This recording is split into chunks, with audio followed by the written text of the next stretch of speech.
क्या कड़ी मेहनत करने के बावजूद आपका इस साल प्रीलिम क्लियर नहीं हुआ, या अगले साल आप प्रीलिम्स पहली बार दे रहे हैं, तो ये वीडियो आपके लिए है।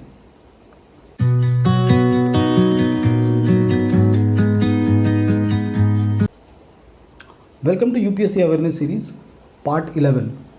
इसमें हम चर्चा करेंगे कि अगले साल के प्रीलिम्स को कैसे क्रैक किया जाए। सबसे पहले आपको ये जानने की ज़रूरत है कि प्रीलिम्स का एग्ज़ाम इतना मुश्किल नहीं है जितना वो दिखता है।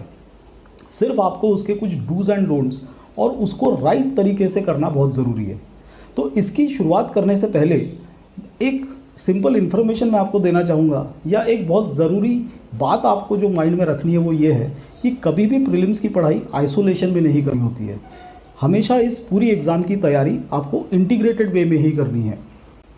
Now there are two simple reasons for that. Number one is that there is no point in clearing just prelims unless you pass the entire exam. क्योंकि प्रीलिम्स आप पास करके क्या करेंगे? ऐसे कई लोग बैठे रहते हैं जो 3-3, 4-4 प्रीलिम्स पास करके बैठे, लेकिन आगे उसका कुछ नहीं हो रहा। तो वो तो आपको करना नहीं है। You are giving this exam for clearing it in entirety. अब इसका सेकेंड रीज़न है वो ये है, वो उससे भी बड़ा रीज़न है, और वो ये है कि प्रीलिम्स जिस साल आपका क्लियर होता है उस साल आपका मेंस और इंटरव्यू दोनों क्लियर होना बहुत ज़रूरी है। और वो क्यों ज़रूरी है? क्योंकि उसके अगले साल जो प्रीलिम होने वाला है उसमें आप क्लियर होंगे, इसकी कोई गारंटी नहीं है। अब वो अगले साल का प्रीलिम क्यों क्लियर नहीं होगा, उसकी कोई गारंटी क्यों नहीं है, उसके ऊपर हम अभी चर्चा नहीं करेंगे। लेकिन ये दो रीज़न्स उसके बहुत इंपॉर्टेंट है कि आपको पढ़ाई टोटलिटी में क्यों करनी है। अब इस टोटलिटी में जो पढ़ाई करनी है इसके ऊपर हम आगे की चर्चा करेंगे, और इस बैकड्रॉप में हम इस वीडियो को आगे बढ़ाएंगे। तो यूपीएससी की पढ़ाई करते समय कैंडिडेट्स को सबसे बड़ी जो समस्या आती है वो ये है कि इसकी पढ़ाई शुरू कहाँ से करें। अब ये समस्या जो नए कैंडिडेट्स हैं उनके लिए भी उतनी वैलिड है जितनी पुराने कैंडिडेट्स के लिए है। तो जनरली कैंडिडेट्स कोई भी एक किताब किसी भी सब्जेक्ट की लेते हैं, उसको पढ़ते हैं। जैसे कि पॉलिटी की किताब लेके पढ़ेंगे, हिस्ट्री की किताब से लेके उसको पढ़ेंगे, ज्योग्राफी की कोई किताब जो भी उन्होंने सुनी होगी उसको लेके पढ़ेंगे, और ऐसे ही अपनी किताबों के हिसाब से पढ़ाई शुरू करते हैं टॉपिक्स की। लेकिन ये पढ़ाई शुरू करने का सबसे गलत तरीका है, जबकि आपको कैसे पढ़ाई करनी है ये तरीका आपको यूपीएससी ने ही खुद बता के रखा है। अब यूपीएससी जो भी एग्ज़ाम लेती है उस एग्ज़ाम का क्लियरली सिलेबस मेंशन करती है। तो आपको यूपीएससी के सिलेबस के हिसाब से पढ़ाई करनी है, ना कि कोई भी किताब टॉपिक वाइज पढ़नी है। सिलेबस में जो जो टॉपिक्स मेंशन्ड है उनको आप एक एक करके कंप्लीट करते जाइए। अब यूपीएससी ने सिलेबस किसी रीज़न से दिया है। अब जनरल स्टडीज़ अगर हम बोले तो जनरल स्टडीज़ का सिलेबस तो कुछ भी हो सकता है। It can be anything under the sky, but it is not like that. The syllabus has been specified, so you should go according to the syllabus. तो आपको करना क्या है? अब ये एक बात इसलिए इम्पॉर्टेंट है क्योंकि इस पर ज़्यादातर कैंडिडेट्स बिल्कुल ध्यान नहीं देते। वो किताबों से पढ़ाई करने लगते हैं, सिलेबस को कभी देखते भी नहीं है। सिलेबस की प्रिंटेड कॉपी हमेशा अपने टेबल पर रखिए और उसको रेगुलरली रेफ़र करते रहिए कि आपकी पढ़ाई सिलेबस के हिसाब से चल रही है या नहीं चल रही है। क्योंकि अगर वो नहीं चल रही है तो वो तो बेकार की गधा मजूरी हो गई। आपको सिलेबस अननेसेसरी मेहनत करने की कोई ज़रूरत नहीं है। जो सिलेबस में लिखा है उसको उस हिसाब से प्रिपेयर कीजिए। तो करना क्या है? यूपीएससी ने clearly civil services examination mains का सिलेबस मेंशन किया हुआ है। तो इसमें GS1, GS2 और GS3 ये जो 3 पेपर्स का सिलेबस है इनको आप अच्छे से देखिए, क्योंकि GS4 जो है वो तो एथिक्स, इंटीग्रिटी, एप्टीट्यूड वाला है, तो उसका प्रीलिम से कोई लेना देना नहीं है। तो आपको जो मेंस और प्रीलिम्स में कॉमन टॉपिक्स हैं उनको आप पूरा फुल्ली कंप्लीट करना है, ताकि आपका 80 to 85% सिलेबस जो दोनों में ओवरलैपिंग है वो एक साथ हो जाए। अब ये जो आपको सिलेबस कंप्लीट करना है इसको प्रीलिम्स और मेंस दोनों पॉइंट ऑफ व्यू से कंप्लीट करना है। तो उसी सेक्शन की आप MCQs की भी प्रैक्टिस कीजिए और आंसर राइटिंग की भी प्रैक्टिस कीजिए, और उसके प्रीवियस ईयर्स क्वेश्चंस को भी ज़रूर रेफ़र कीजिए। प्रीवियस ईयर्स क्वेश्चन पेपर को रेफ़र करना इसलिए ज़रूरी है क्योंकि उससे आपको सवालों की मुश्किल यानी वो कठिनाई का लेवल पता लगता है, और अनलेस एंड अनटिल आपको किस एंगल से सवाल पूछे जाते हैं ये पता ना हो तो आपकी प्रिपरेशन वैसे भी व्यर्थ चली जाएगी। इसलिए आपको प्रिपरेशन हमेशा प्रीवियस ईयर्स क्वेश्चन पेपर्स को रिफ़र करते हुए करनी है कि आपको पता तो चले कि सवाल किस डायरेक्शन में पूछे जाते हैं या कैसे पूछे जाते हैं, किस लेवल के पूछे जाते हैं। और इस हिसाब से आपको टोटलिटी में उतनी पढ़ाई करनी है। तो अभी हमने जो बात की है कि मेंस की और प्रीलिम्स की पढ़ाई आपको इंटीग्रेटेड वे में करनी है, और उसका सिंपल रीज़न ये है कि वो इंटीग्रेटेड वे में करने से ही आपकी ओवरऑल अच्छी तरीके से, वही नहीं आप जब भी प्रीलिम पास होंगे उस साल मेंस ज़रूर पास हो जाएंगे, नहीं तो आप हर साल प्रीलिम्स ही पास करते रहेंगे और आप मेंस कभी पास नहीं कर पाएंगे। और ऐसे कई सारे उदाहरण आपको अपने इर्द गिर्द ही देखने को मिल जाएंगे। आपके सीनियर्स होंगे जो, या आप खुद भी हो सकते हैं जो कई साल से प्रीलिम्स पास हो रहे हैं लेकिन आगे नहीं बढ़ रहे हैं। तो इसीलिए आपको इसकी पढ़ाई इंटीग्रेटेड वे में करनी है। कई सारे, तो अभी तक हम स्टैटिक पार्ट की बात कर रहे थे, लेकिन पिछले कई सालों से यूपीएससी की civil services examination current based हो चुकी है। तो इनके सारे टॉपिक्स को करंट अफेयर्स के साथ इंटीग्रेट करके पूछा जाता है। अब हमको करंट अफेयर्स को कैसे इसमें इंटीग्रेट करना है और उसकी पढ़ाई कैसे आगे करनी है, उसका हम एक सिलसिलेवार तरीके से टॉपिक वाइज एनालिसिस करते हैं। तो अगर हम हिस्ट्री से शुरुआत करें तो हिस्ट्री में एज सच करंट अफेयर्स का पूछने का स्कोप तो है नहीं, क्योंकि हिस्ट्री तो हिस्ट्री हो गई, उसमें करंट कैसे आएगा, लेकिन फिर भी उसमें करंट अफेयर्स से रिलेटेड सवाल पूछे जा सकते हैं। अब जैसे कि 2022 के ही प्रीलिम्स के पेपर में 2 हिस्ट्री के सवाल प्रधानमंत्री के दौरों की वजह से आए थे। वो सवाल सिर्फ इसलिए आए थे क्योंकि प्रधानमंत्री ने वहाँ पर दौरा किया था, जैसे कि सोमनाथ वाला सवाल और रामानुज वाला सवाल। तो ये क्यों आए थे हिस्ट्री के सेक्शन में? क्योंकि यहाँ पर करंट इवेंट हुआ था, that is prime ministers visit. तो आपको हिस्ट्री का स्टैटिक पार्ट तो अच्छे से करना है, हिस्ट्री है ही स्टैटिक, उसको अच्छे से करना ही है, लेकिन आपको थोड़ा बहुत उसका एक ध्यान रखना है कि जैसे सपोज़ कोई नई आर्कियोलॉजिकल साइट मिली है क्या, या सपोज़ इंडस वैली सिविलाइजेशन की कोई नए अवशेष या कोई नई साइट की डिस्कवरी अगर हुई है तो आपको इंडस वैली सिविलाइजेशन को उस साल अच्छे से करना है। अब जैसे प्रधानमंत्री इस साल नेपाल गए थे तो वहाँ उन्होंने लुम्बिनी में दर्शन किए थे। लुम्बिनी गौतम बुद्ध का जन्म स्थान है। तो अब इस जन्म स्थान से लेके या गौतम बुद्ध से लेके अगले साल के प्रीलिम में कोई सवाल आ सकता है। सो आपको इन सब चीज़ों का ध्यान रखना है हिस्ट्री की प्रिपरेशन करते समय।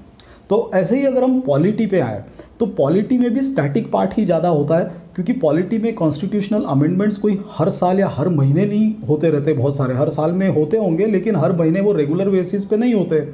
कई बार तो एक साल कोई अमेंडमेंट होता भी नहीं है, एक 2 साल कोई अमेंडमेंट नहीं होता। तो current affairs as such polity में बहुत ज़्यादा इंटीग्रेटेड नहीं होता, लेकिन फिर भी उसमें करंट अफेयर्स का आपको कैसे ध्यान रखना है उसके बारे में हम एक छोटी सी चर्चा कर लेते हैं। अब जैसे मान लो इस साल प्रेसिडेंशियल इलेक्शंस है, 2022 में प्रेसिडेंट ऑफ इंडिया का चुनाव होने वाला है, तो आपको वो पॉलिटी में प्रेसिडेंट से एसोसिएटेड कोई भी सवाल पूछ सकते हैं।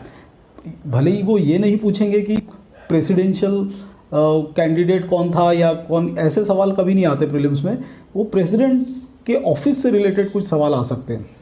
अब जैसे कि प्रेसिडेंट का चुनाव किस तरह से होता है, तो कैसे होता है, proportional representation system, single transferable vote, और फिर उसमें कौन वोट करता है, या फिर एमपी के वोट की वैल्यू कितनी होती है, एमएलए के वोट की वैल्यू कितनी होती है इत्यादि। या फिर उसमें कुछ जीके टाइप के भी सवाल पूछे जा सकते हैं, जैसे कि which were the presidents who died while serving as presidents. उसमें आपको कुछ प्रेसिडेंट्स के नाम दिए होंगे, उनमें से आपको चूज़ करना होगा। या फिर प्रेसिडेंट से रिलेटेड कोई और सवाल कि कितने प्रेसिडेंट्स ने एक से ज़्यादा बार टर्म एज प्रेसिडेंट सर्व की है। तो इस टाइप का कुछ भी प्रेसिडेंट से रिलेटेड सवाल आ सकता है। क्यों? क्योंकि वो इस साल प्रेसिडेंशियल इलेक्शन इस बार की करंट न्यूज़ है। तो आपको ऐसे ही कुछ चीज़ों का ध्यान रखना है पॉलिटी की प्रिपरेशन करते समय कि उसको आप कैसे स्टैटिक पार्ट से इंटीग्रेट करेंगे। याद रखिए कि पॉलिटी यूपीएससी प्रीलिम्स का सबसे स्कोरिंग पार्ट है। अगर आप इसको अच्छे से कर लेते तो यही एक यूपीएससी प्रीलिम्स का एक सब्जेक्ट है जिसमें आपको 100% मार्क्स मिल सकते हैं। तो अगर इसमें 13 से 15 क्वेश्चंस आते हैं तो इंटू 2 यानी आपके 28 से 30 नंबर आपके इसमें आसानी से बन सकते हैं और फिर आपको बहुत ज़्यादा स्कोर बाकी टॉपिक्स में नहीं लाना है प्रीलिम्स क्लियर करने के लिए। तो पॉलिटी को आप बहुत ध्यान से और बहुत अच्छे से कीजिए। अब हम आते हैं इकोनॉमिक्स पे। तो अब इकोनॉमी जो है इसका अच्छा खासा रिप्रेजेंटेशन रहता है प्रीलिम्स में। अब इसका स्टैटिक पार्ट तो बहुत स्कोरिंग है, उसके स्टैटिक पार्ट को आप बहुत अच्छे से प्रिपेयर कर सकते हैं, लेकिन इकोनॉमी के कम से कम आधे या उससे थोड़े से ज़्यादा सवाल जो है वो करंट बेस्ड आते हैं। अब ये बात भी उतनी ही सच है कि एक लिमिट के आगे इकोनॉमी को करंट अफेयर्स के हिसाब से ट्रैक करना इम्पॉसिबल है। तो आपको उसमें कुछ बेसिक चीज़ें ही ध्यान में रखनी। Again you have to come back to the syllabus. जैसे मेंस के जिस भी पेपर में इकोनॉमी मेंशन्ड है तो उस पेपर में इकोनॉमी के कौन कौन से टॉपिक्स दिए गए हैं और उनसे रिलेटेड जो भी करंट इवेंट्स है या करंट न्यूज़ है या करंट डेटा आ रहा है, आप उसको थोड़ा ध्यान में रखिए।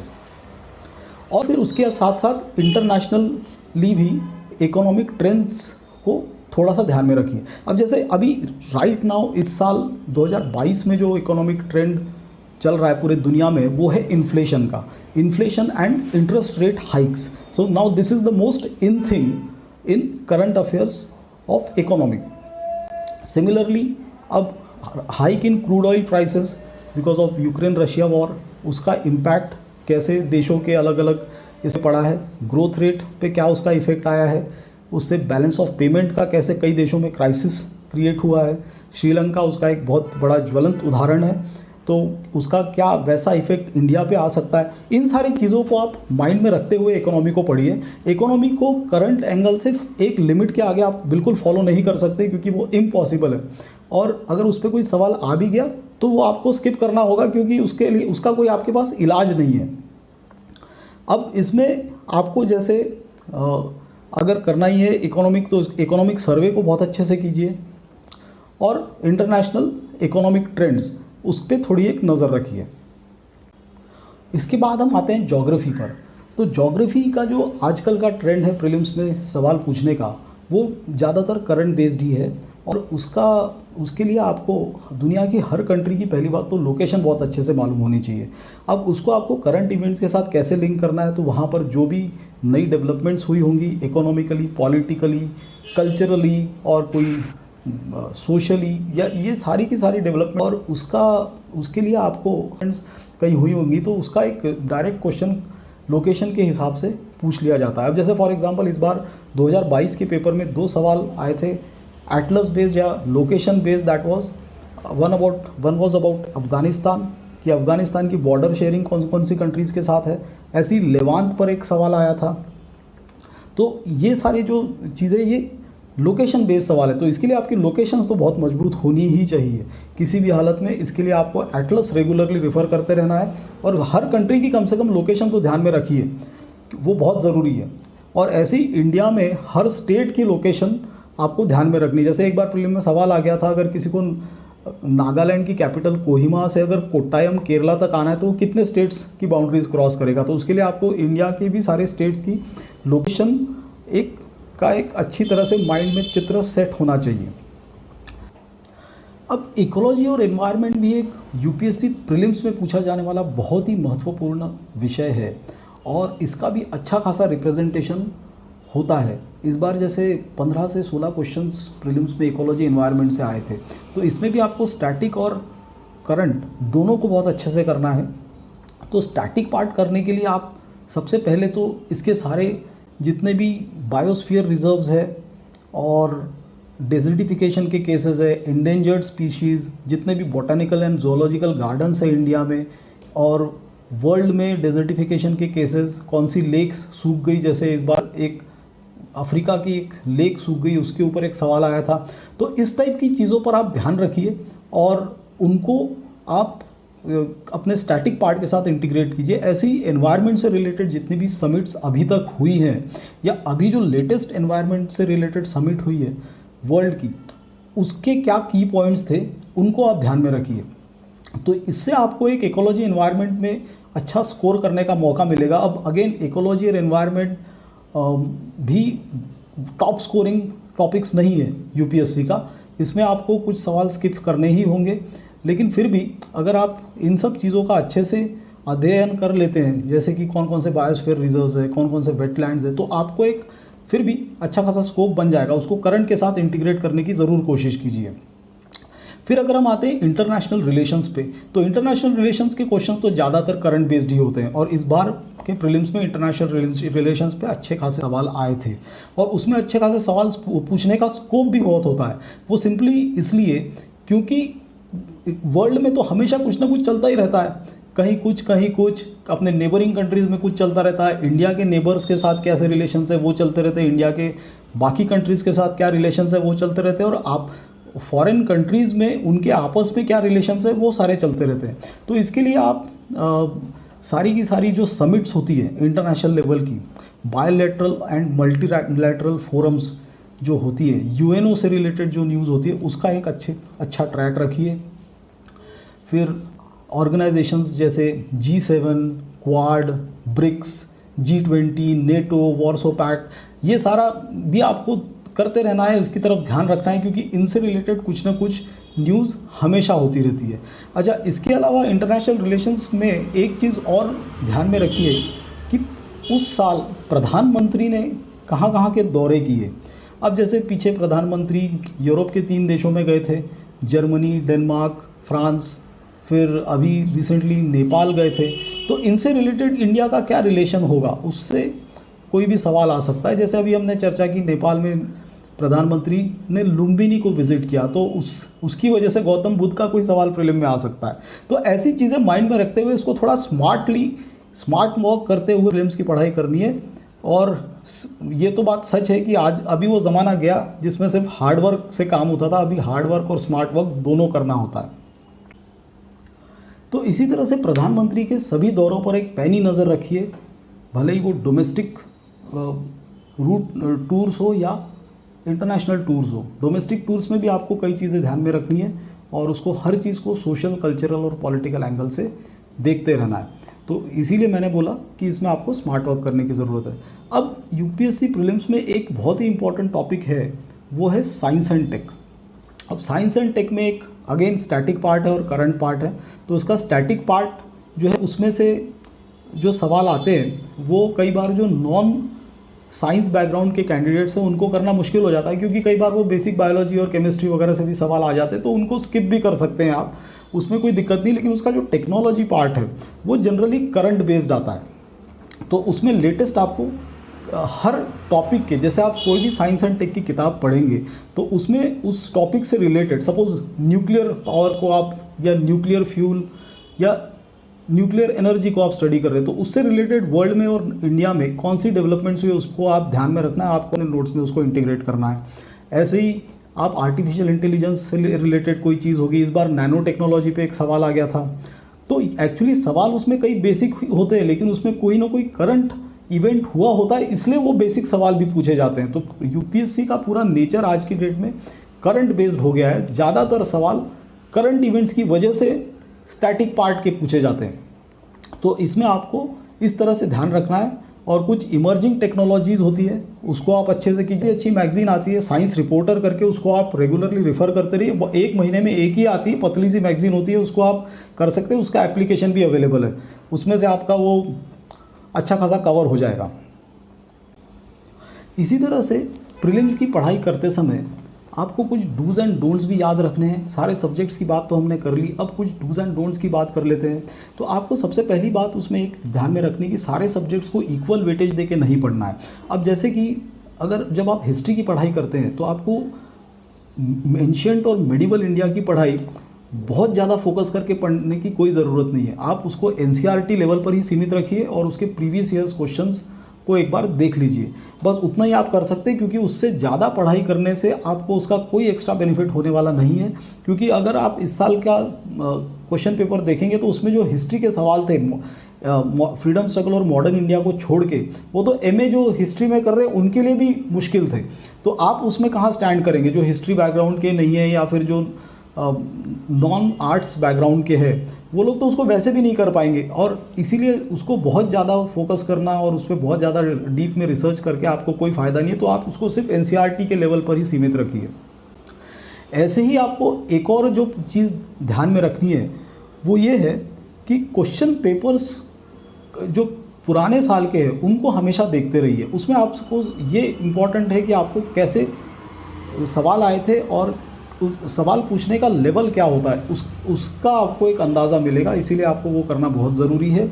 और तीसरा एक बहुत इम्पॉर्टेंट काम आपको जो करना है वो ये है कि पूरे सिलेबस को आपको सेक्शंस में बांट के टाइम बाउंड तरीके से टारगेट सेट करके पढ़ाई करनी होगी, नहीं तो आपकी पढ़ाई होगी ही नहीं। और पढ़ाई नहीं होगी, रिवीजन तो बहुत दूर की बात है, अब प्रीलिम सामने आके खड़ा हो जाएगा, आप प्रीलिम देने जाएंगे और फिर से उसमें रिज़ल्ट फेवरेबल नहीं आएगा और आपका उससे मोटिवेशन लेवल भी कम होता है और डिमोरलाइजेशन होता है और आपका एक साल भी वेस्ट होता है। और ये भी ऑफ कोर्स ये बात तो उतनी सच है कि अगले साल फिर से प्रीलिम क्लियर होगा कि नहीं उसकी कोई गारंटी नहीं है।